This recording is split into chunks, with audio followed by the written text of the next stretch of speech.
ว่าผมให้มาบล็อกไฟพี่ค่อยเวลามีรถอีวิญญาเขาเพราะเราต้องให้ความสะดวกเขานี่เป็นนี่เพิ่มความน้อยใส่บุญโดยเฉพาะคือแวนทุกมาเป็นคุณเขาเห็นนะนักก็เฮาเลยจอดแต่นี่ก็จีบอดพักพิงเลยแต่เฮากับนี่หลายคนนะมันคือบททัน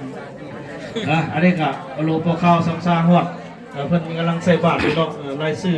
ใช่กุศลเขาดิกุศลประจำคณะชุดใหม่เขาไปใช่ละมาอ่านดูรายชื่อมีคณะมีท่านใดแน่ตนยันโยมเพิ่นมีเขาสู้ไปเก็บกระดูกอยู่กุศลนี่ก็เว้าค่อยก็บ่ค่อยได้ยินได้เนี่ยตัวนี้กุศลอยู่พุ่นเด้บ่แม่นนั่นเด้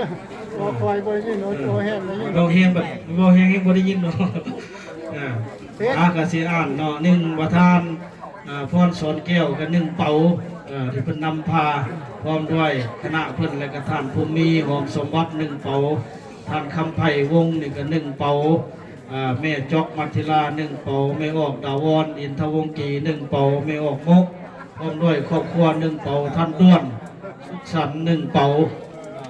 ในคณะเพิ่นเฮ็ดในคณะมีชื่อตุ๊กคันผู้ใดบ่มีชื่อโอ้มาบอกเด้อโอ้ขน้อยยังบ่ทันมีชื่อได้หรือว่าลืมอยู่ยังบ้านมื้อเอามาให้ก็ได้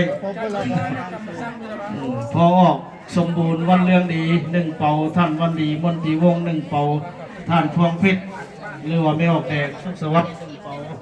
ท่านคำเพชรท่านทวงศ์1เป่าประธานนั่นแหละนั่นกุศลแล้วเอาไม่ก็ได้ท่านพรประสิทธิ์นอกแก้ว1เป่าท่านวันไซไม่ออกใหญ่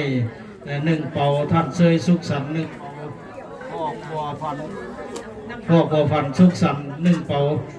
ท่านเซยสุขสันต์บัวพันสุขสันต์นี่2นามสกุลเป็นธรรมดามาสามัคคีกัน